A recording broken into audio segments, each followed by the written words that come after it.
Our top story, earnings and the economy, and conflicting signals about the shape of the business landscape.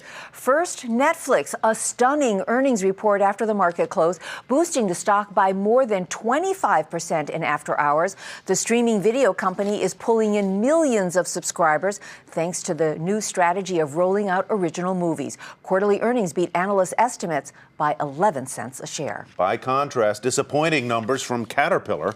Quarterly earnings there plunged 45%, and it issued a gloomy outlook for the rest of the year because of weak demand for its bulldozers and excavators. Caterpillar considered a bellwether for the global economy, and so investors pay attention when the company says it expects slow growth in 2013. More on that in just a moment. Also today, some discouraging numbers on housing.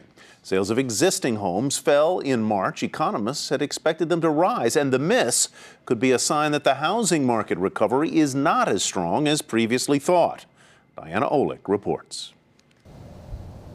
Like everything else in spring, the number of homes for sale is supposed to grow, but that is not happening. Listings are down 17% from a year ago, according to a new report from the realtors.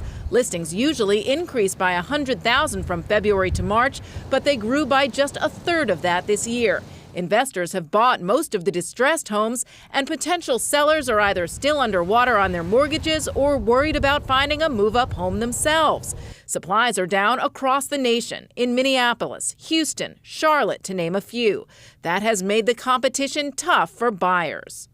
We put in over 30 offers, and we were outbid in each one of them. Leah Wilson-Jacobs has been searching for a home in Atlanta since December. 2 years ago, I would have went in and people couldn't get their asking price, and now it's really tough to even ask asking price. Now you have to bid over.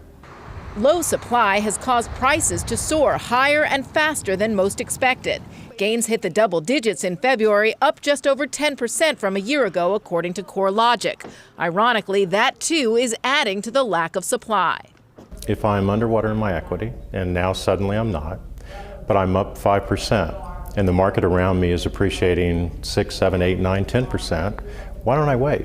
Let me wait and perhaps get a 10% return on my investment, not a 5% return. Not only are buyers desperate, so too are real estate agents. Some homeowners are finding these in their mailboxes, cards from agents saying, "What would it take to get you to sell?" One of the top real estate websites, Zillow, has a new feature called Make Me Move. Potential sellers can float a price that would get them to move without actually formally listing the home. Meanwhile, the realtors are begging the builders, claiming the market needs housing starts to jump 50% to meet demand. But the builders have their own supply issue, lack of land, labor, and materials. That will keep sales and listings low for the foreseeable future. For Nightly Business Report, I'm Diana Olick in Washington.